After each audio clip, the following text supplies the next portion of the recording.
Tu sais quelle serait ma réaction si je partais dans l'espace ? Non.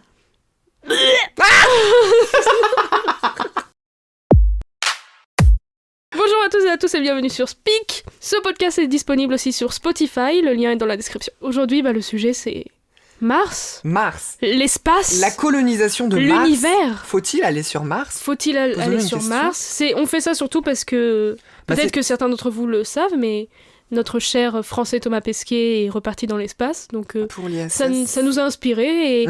Je vais ajouter un disclaimer. Nous sommes loin d'être musiciens par rapport à la dernière vidéo. Nous sommes encore plus loin d'être scientifiques. Je comprends pas, moi j'ai un doctorat en astrophysique. Oui, moi aussi. Moi, personnellement, j'ai une petite feuille dans mes mains avec des informations que j'ai trouvées. Flemme de mettre les sources, c'est Wikipédia, Internet, Google, plein de trucs D'un point de vue, en différents. gros, nos connaissances sur l'espace, ça s'arrête à on sait que le soleil est une étoile, qu'il n'y a pas d'air dans l'espace et que les trous noirs, c'est dangereux. Bon, j'ai un peu plus de connaissances, oui, moi personnellement. aussi, quand Mais même. voilà, tout ce qu'on va dire sur des trucs scientifiques, on les a trouvés sur Internet. Si on dit des conneries, on dit des conneries. Voilà, on n'a pas la Ça arrive à science tout le monde. infuse. Nous sommes de petits mortels qui ne vont pas dans l'espace. Nous n'avons pas les connaissances des astronautes, ni des gens de la NASA, ni des gens de SpaceX.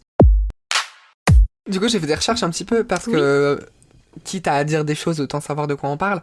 Donc Elon Musk, il est devenu très riche quand il a vendu PayPal. Oui. Et donc il est connu pour avoir SpaceX, Tesla, évidemment. Yep. Et j'ai vu très récemment justement son truc de Neuralink, mettre des implants dans le cerveau et faire des échanges entre le cerveau et des circuits électriques, tout ça.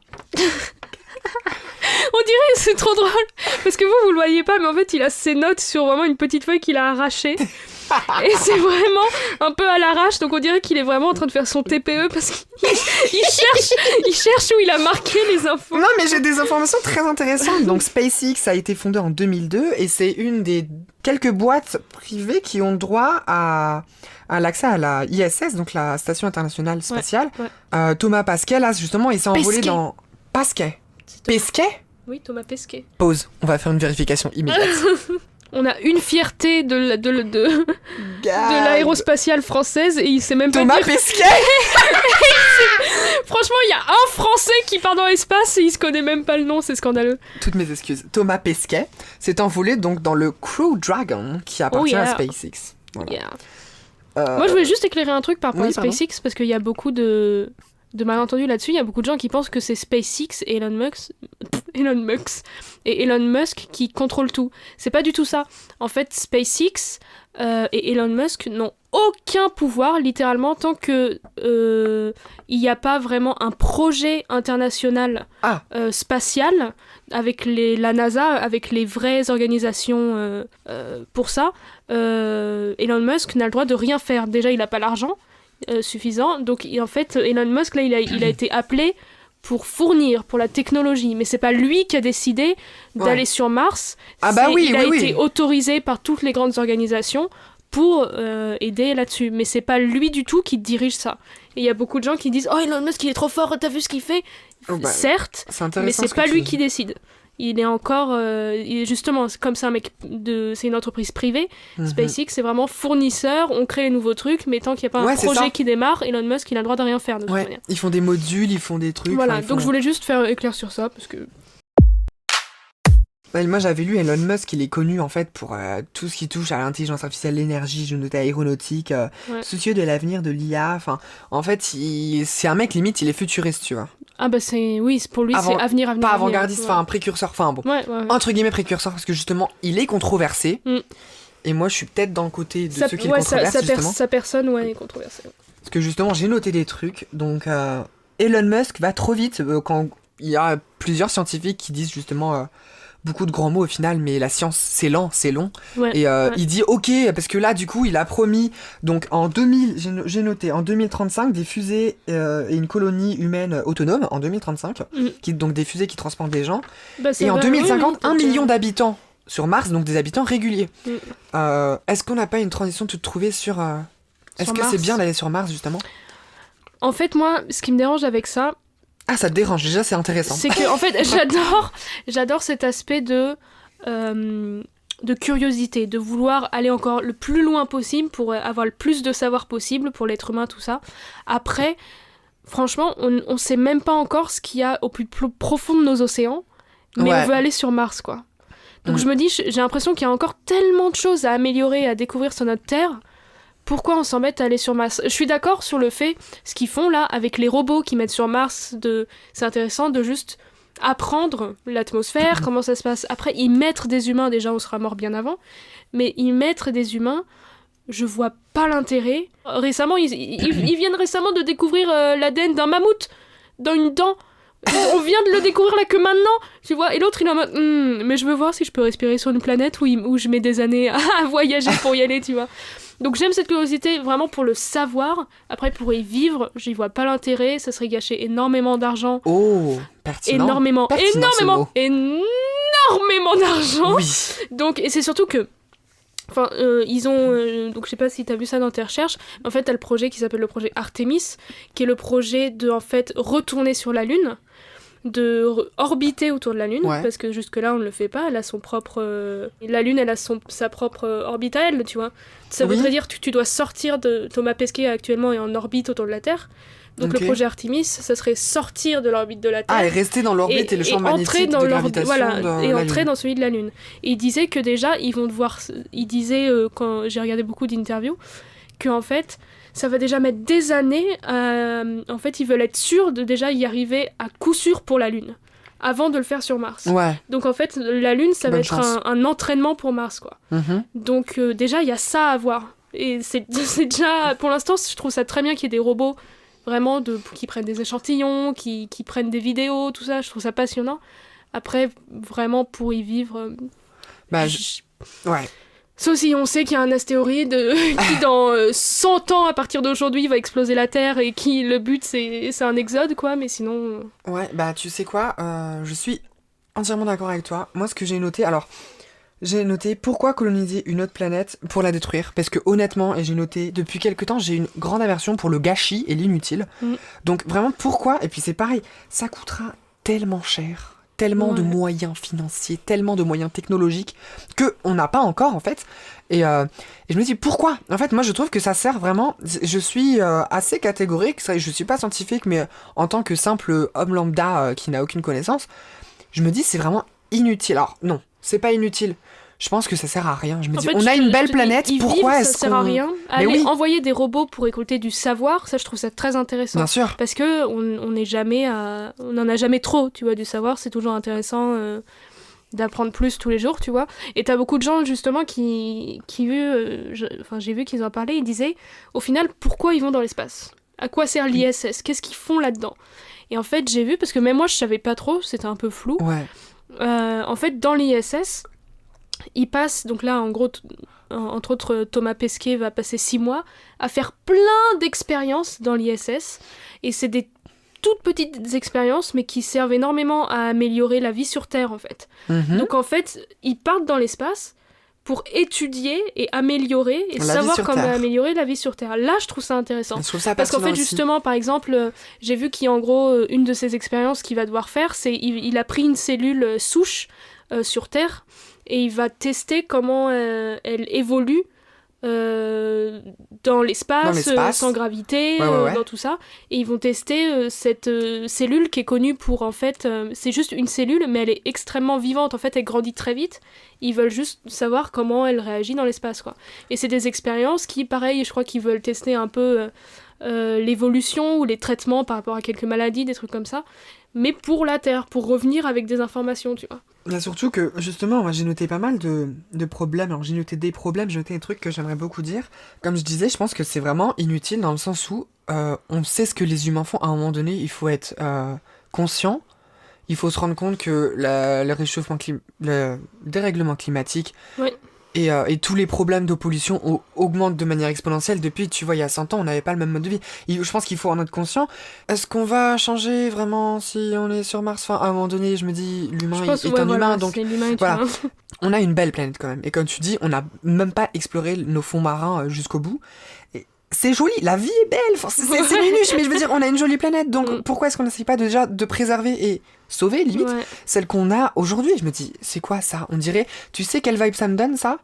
Une vibe Snowpiercer, où il y a juste les riches qui vont pouvoir s'enfuir et laisser tous les autres crever. Bah, en fait, j'ai l'impression... En fait, je suis sûre qu'au fond, pour l'exploration sur Mars, c'est juste des gens passionnés qui veulent en apprendre énormément. Mais j'ai aussi cette impression de j'abandonne la Terre et je vais essayer d'aller trouver autre chose, quoi.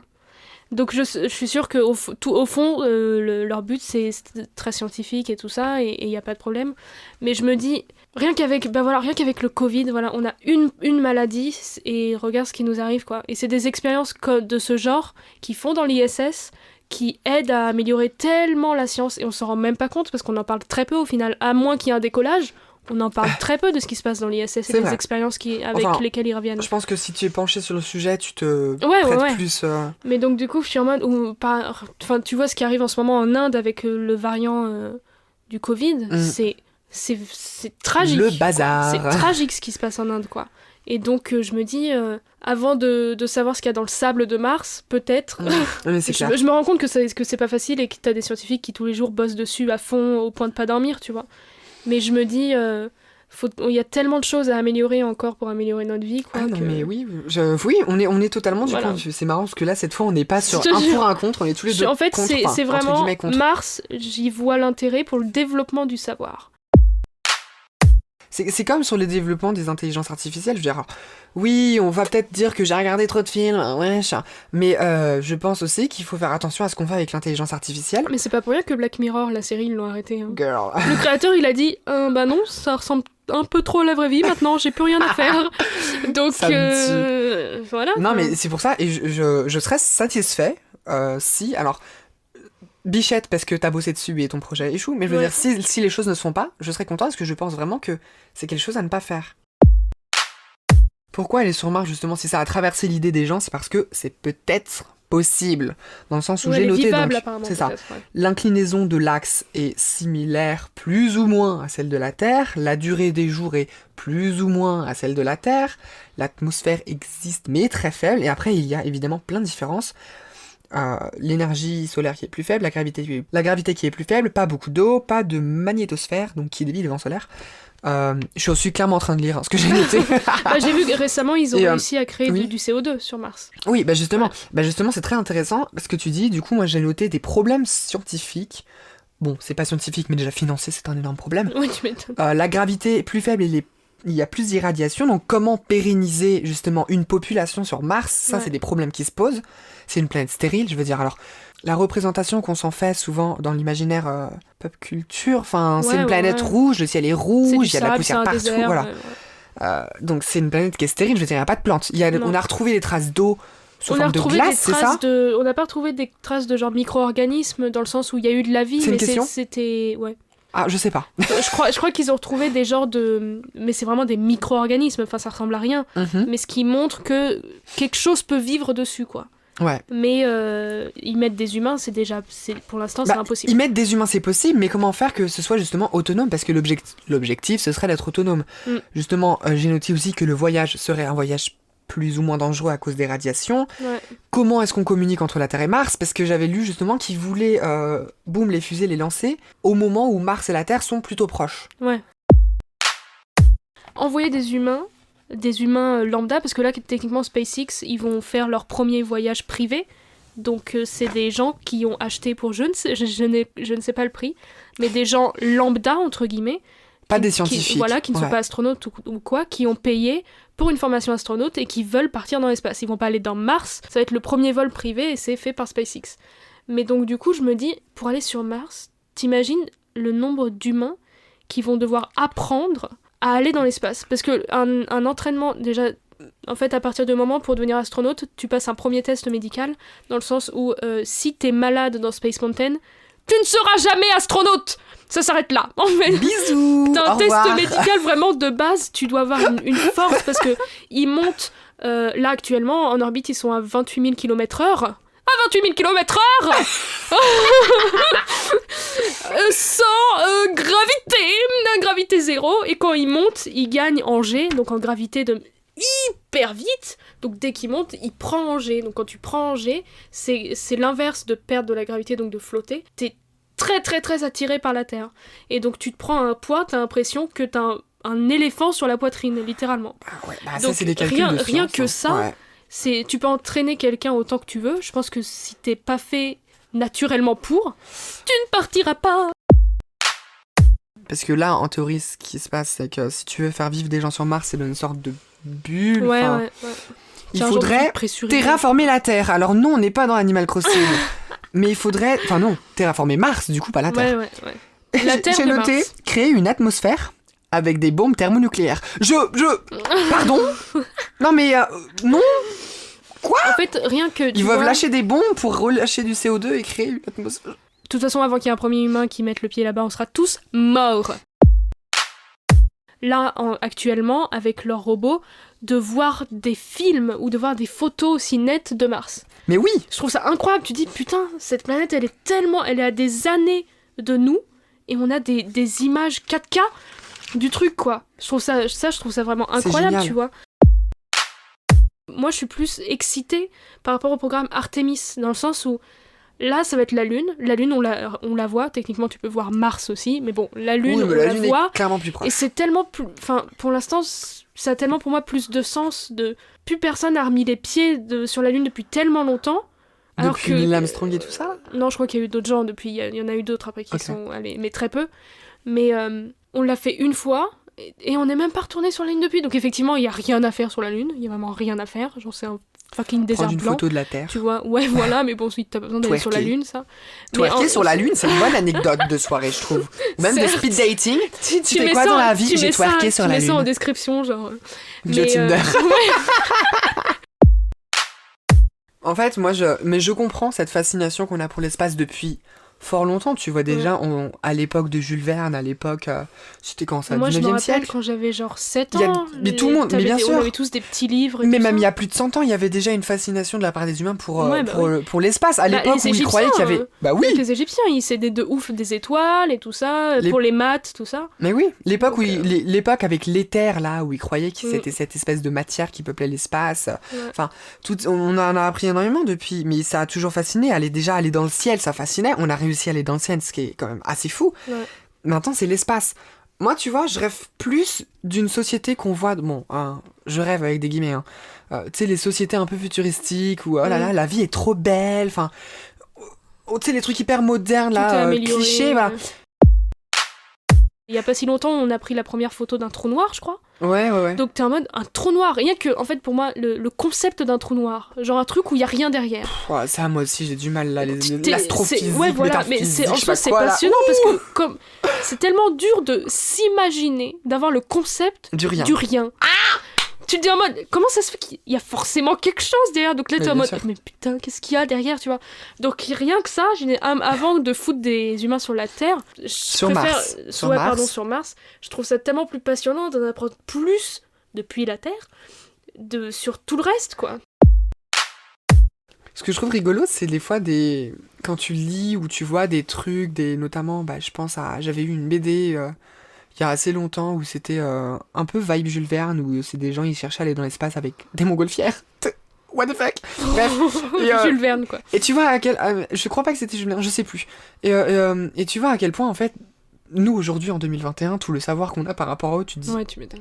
C'est limite un conte... Enfin, c'est pas un conte de fées, mais c'est limite un autre monde. Et c'est ça que je trouve... Et du coup, je comprends, en fait, toute cette fascination qu'il peut y avoir... avec l'espace, avec le ciel, avec l'inconnu, enfin tu vois, les voyages de Jules Verne, c'était au fond des mers, c'était au centre de la Terre, c'est très intéressant ça, c'est qu'on se pose tous en mode, en soi, scientifiquement on sait voilà ce qui est au centre de la Terre, on sait, mais d'y voyager, on n'a pas vu nos yeux, on n'a pas fait le STAP. C'est effectivement des questions qu'on se pose tous. J'aimerais bien faire un truc un peu en antigravité, là où tu les avions 0G, ouais. Mais je sais pas. Tu sais que j'avais lu que pas mal de personnes qui allaient dans l'espace, quand ils revenaient sur Terre, ou qui restaient un certain temps dans l'espace, ils étaient un peu plus dépressifs, et voire ils étaient beaucoup plus écolos qu'avant. Alors en fait... Parce qu'il y en a qui ils se disent, c'est un monde qui est si petit, si on est tellement rien au final. Je pense que tu prends énormément de recul. Voilà. De voir tellement ta de recul planète que comme ça. Mais en fait, surtout, le retour sur Terre, j'ai vu plusieurs interviews d'astronautes, est 10 fois pire que aller dans l'espace. Parce que tu reviens dans un monde avec de la gravité Et en fait, ils sont forcés dans l'ISS à faire du sport. Ils doivent absolument en faire parce qu'avec la gravité, tes muscles, tu perds beaucoup de poids, tes muscles travaillent pas autant qu'avant, donc ils sont obligés de faire du sport. Ah, quand tu es sans gravité, en apesanteur. Côté en apesanteur, ouais. Et pour en fait, apesanteur. quand ils reviennent sur Terre, malgré le fait qu'ils aient fait du sport, ils font du sport sur les murs de l'ISS parce qu'ils sont tenus par des câbles, parce que sinon ils volent, c'est très drôle, quoi. Ça, ouais. Mais donc quand ils reviennent sur Terre, ils disent qu'ils sont malades pendant au moins une semaine. Quand ils arrivent sur Terre, t'as des vidéos où tu vois les astronautes doivent être portés. Ah ouais. Oui, des fois ils tombent dans les pommes, ils doivent être portés parce qu'ils ne savent plus utiliser leurs jambes, parce qu'ils ont passé 6 mois ou moins ou plus à flotter. Ouais. Et donc tu vois qu'en fait c'est le retour sur Terre, c'est pour un humain et pour le corps humain, c'est catastrophique. Enfin, c'est psychologiquement ou physiquement, c'est énorme en fait ce qu'ils se prennent dans la tronche, quoi. C'est des prouesses un peu. Donc c'est pas pour rien qu'ils sont entraînés pendant des années, 1 an. Thomas Pesquet s'est entraîné 1 an là pour Crew Dragon. Je voudrais reparler sur Elon Musk. Ouais. J'ai noté Elon Musk va trop vite, entre guillemets, avec un point d'interrogation. Mégalo, avec un point d'interrogation. J'avais lu qu'apparemment... Pourquoi tu mets un point d'interrogation ? Oh oui. Oh oui. J'avais lu que monsieur voulait mourir sur Mars. En fait, apparemment, la communauté scientifique, certains, pas tout le monde, je peux pas parler au nom de tout le monde évidemment, mais j'avais lu en fait qu'il y avait pas mal de... On peut parler au nom de personnes littéralement, vu qu'on n'est même pas scientifique. Voilà. J'avais lu qu'il y avait pas mal de personnes qui trouvaient que voilà, Elon Musk... Il était cultivé, je veux dire, il avait la science, mais c'était pas lui qui faisait les trucs, et en gros, des fois, il demandait trop, il disait, mais c'est pas possible, ça se fait pas, on peut pas le faire, il va trop vite. En fait, on a l'impression, il prévoit une sortie entre copines, et que, je sais pas comment expliquer, mais il a des plans d'action hyper précis, alors qu'au final, la science, j'ai l'impression, en fait, que la science ne suit pas ce qu'il annonce. On a l'impression qu'il annonce alors que les gens sont pas prêts. En fait, Elon Musk, contrairement les vrais scientifiques, ils ont la science. Donc ils ont vraiment le concret et le terre-à-terre, dans le sens, Elon Musk il dit je veux faire ça, le scientifique il est en mode non, scientifiquement, actuellement, les maths disent que c'est impossible. Et lui il va dire si 2050. Mais à la fois, c'est ça qui est rigolo. À la fois, sans Elon Musk et sans sa tête un peu fofolle, t'avances pas. On n'avancerait pas autant. Parce qu'il est visionnaire. Parce qu'il est très visionnaire et il est un peu taré, il tente des trucs un peu de fou. Mais tant que t'as pas des gens qui tentent, justement, ça se fera jamais. Bah c'est ça, c'est que les choses qui arrivent, c'est une idée perchée de base. Ce qui est bien, c'est que même s'il a des idées de folie, ça pousse à faire. Voilà, ça pousse, ça force, ça pousse à réfléchir, ça pousse à créer des nouvelles choses, ça pousse vraiment un peu les limites, quoi. Mais en même temps, si ça ne marche pas, ça ne marchera pas, tout simplement parce que scientifiquement, de manière réaliste, ça ne peut pas marcher. Mais au moins, il tente et il essaye. Donc, en fait, il est utile de ce point de vue, parce qu'il n'hésite pas à foutre un coup de pied dans la porte, quoi. Mais à la fois, il peut pas défier la science, quoi. Si ça marche pas actuellement, ça marche pas. Il faut attendre, il faut trouver une autre solution. Vraiment, Elon Musk, tu vois que c'est un mec... J'ai l'impression que c'est un méchant de film, et tu sais, c'est le mec qui est hyper égoïste, hein, tu vois, le fait je vais mourir sur Mars. Enfin, on a l'impression qu'il fait les choses juste pour lui, et je sais pas comment décrire cette espèce de sentiment, mais... Je sais plus, faut que je regarde. Dans le sens où, en plus, j'avais lu qu'apparemment, il esquivait assez facilement les questions sur les moyens financiers, que c'était un peu touchy, un peu... On va rediriger la question vers autre chose. Enfin que c'est un mec, il est visionnaire, il a les idées, il a là, mais qu'en fait il trouve en mode ok, on va faire ça, j'annonce, c'est moi, c'est... Bon. Il avait tweeté un truc dans ce genre, comme quoi, c'était vraiment difficile, les personnes transgenres, les personnes non-binaires, oh là là, trop de différents pronoms, comme par exemple le Yel, on s'y retrouve plus. Il a nommé son enfant XAEA-XII. On voit que c'est une personne connue et riche pour nommer ses prénoms, ses enfants comme ça. Bon là, il est extravagant. Xae, Axi, je regarde juste un ou truc. 12. Je suppose qu'il y a des gens qui vont dire « Ah putain, il est cool, il est grave visionnaire et tout », alors qu'en fait, il peut être un peu border. Mais il est visionnaire, ça c'est sûr, mais est-ce que c'est pas too much ? Est-ce que c'est pas... Moi, en fait, sa personne même, je m'en fous un peu. Ce qui m'intéresse, c'est ses idées. En fait, à un moment, il a fait une interview avec 60 minutes. Et c'est une des rares interviews, je crois, où il pleure. Et en fait, c'est parce qu'on on lui dit, c'est par rapport à faire des vols dans l'espace commerciaux. Et donc du coup, t'as le mec qui l'interviewe qui lui dit, par rapport à votre idée de faire des vols privés, des vols commerciaux dans l'espace, il y a une personne en particulier qui en gros l'a défoncé, qui lui a dit que c'était une très mauvaise idée, que c'était mauvais, et c'était Neil Armstrong. Donc celui qui allait sur la Lune. Et c'est là que tu vois Elon Musk. Alors je sais pas, peut-être, je pense pas qu'il ait joué le truc, mais en fait, tu vois qu'en gros il dit que ça l'a extrêmement blessé, que Neil Armstrong dise ça, parce que pour lui Neil Armstrong c'est son héros. Et en fait, quand il a dit ça, je me suis dit, en fait, pour Elon Musk, c'est un gosse. Mais j'y pensais justement à un moment donné. Qui a vu cette personne mettre un pied sur la Lune. Ouais. Et voilà. Et maintenant, c'est un gosse qui veut faire encore plus. Et dans l'interview, il dit, j'étais tellement blessé que mon héros me dise ça, alors que c'est lui qui m'a inspiré à essayer de faire plus et à essayer de faire en sorte que tout le monde découvre ce que lui a découvert, tu vois. Et donc, en fait, je pense qu'au fond, Elon Musk... Peu importe l'argent, peu importe tout ça, je pense que c'est juste un gosse qui est passionné de l'espace et qui maintenant a les moyens d'aller chercher plus loin. Et en fait, pour moi, c'est ça. Franchement, si au lieu d'aller sur Mars, on allait sur Terre et on réglait les problèmes sur Terre, que ce soit des problèmes... On est déjà sur Terre, Bastien. Si on redescendait peut-être sur Terre pour se rendre compte des choses... Terre, Bastien. Bon, bitch, là, je fais une métaphore poétique, là, c'est bon. Si on restait les pieds sur Terre et qu'on regardait autour de nous, on a plein de problèmes. Et qu'on se tenait tous la main. Je suis poétique et motivant. Et qu'on se regardait dans les yeux. Inspirational quotes. Toutes les cultures, tout le monde, et qu'on se dit, tu es mon frère, tu es ma sœur. Bon, c'est un peu ce que je veux dire, mais de manière peut-être un peu moins conne.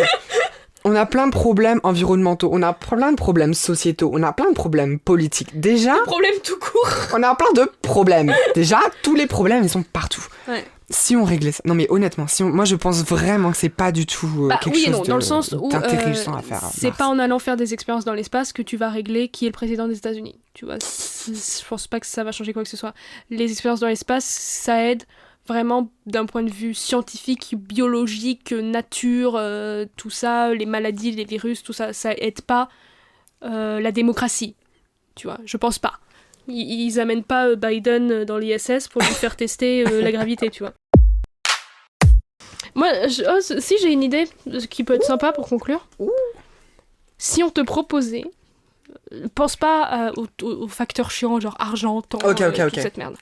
Si on te proposait demain, pas d'aller sur Mars parce qu'il faut garder cet aspect réaliste, d'aller genre dans l'ISS. Clairement oui, j'y vais, mais je rentre et je reste même pas une semaine. Non mais... J'y reste quelques heures. Déjà que tu mets 24 heures pour entrer dans l'ISS. Ok, bon.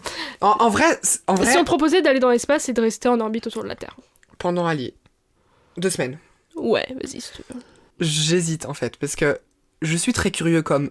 Je pense que tu serais curieuse. Je pense que beaucoup de gens seraient très curieux de savoir. Mais j'ai très peur au final qu'après je me dise... On est vraiment que des poussières et que je sois complètement... moi, c'est pas du tout ça qui me fait peur. Moi, c'est ça. C'est d'être tellement autoconscient du monde, autoconscient de la réalité des choses. Ou... Je sais pas comment l'expliquer. Je sais pas, moi, à la limite avoir ce moment où tu réalises, en fait, où tu prends énormément de... intense, hein, je trouve ça, limite, que c'est un point positif. Parce que tu reviens, t'es tellement... Tu vois tellement les choses autrement. Et justement, j'ai peur que je les vois tellement autrement que... Que ça te gâche le truc ? Non, que ce soit très triste, que tu te rendes compte. Des fois, c'est bien de vivre dans des... Oh là là, on parle sur de la psychologie. Là. Des fois, c'est bien de vivre dans certains mensonges, entre guillemets. Dans le sens, voir la Terre de loin, ok, tu te rends compte que t'es un petit truc dans l'espace. Après, je vois pas en quoi, toi, personnellement, je vois pas en quoi c'est triste. Je sais pas. Vu qu'au fond, tu le sais déjà que t'es un petit truc dans l'espace. Ouais, mais des fois, t'as une sorte de Moi, ce qui me fait peur, c'est pas ça, en fait, c'est... Ah, l'épreuve physique, en fait. Bah, l'épreuve physique, je pense que tu me mets dans la simulation déjà qui simule, tu sais, le truc qui tourne hyper vite en toi, cercle tu là. Vomis. Non, je ne vomis pas, Bastien. Je décède. Yes. Je décède. Coma ou décès, un des deux. Mais dans tous les cas, je ne ressors pas consciente de ce truc, de cette centrifugeuse là, de ce mixeur à taille réelle. Mais moi, je peux l'aider, j'adore Space Mountain. Oui, bah c'est moi, rigolo non. Parce que toi, tu supportes pas. Moi, c'est limite. Non, mais moi, c'est physique. Ça m'excite. Enfin, pas horny, mais ça m'excite en mode. Moi, c'est. Wow Non, mais en J'adore soi, moi, moi, les manèges. c'est limite pas... Bon, ok, j'ai un peu peur des sensations fortes, mais des fois, c'est de la peur bien, tu vois, t'as envie d'avoir peur. De l'adrénaline, ça Voilà, mais moi, c'est même pas une question de ça, c'est une question de... Je vomis. Genre, mon corps n'est pas d'accord, dans le sens où... Bah déjà, l'avion... Bon, tous ceux qu'on... L'avion, c'est autre chose, c'est une phobie. T'étais à 2 doigts de... L'avion, c'est une phobie. Mais non, dans le sens où... T'imagines, la meuf, elle supporte pas l'avion, elle veut aller dans l'espace. C'est faux. Non, mais en fait, dans le sens où, moi, rien que ce putain de problème d'oreille interne, ou voir un train dans le sens inverse du mien, j'ai du mal. Ça te chamboule. Parce que c'est toute une question de vision entre ce que tu vois et ce que ton cerveau lit. Enfin, c'est tout un bordel comme ça. Donc, pour aller dans l'espace...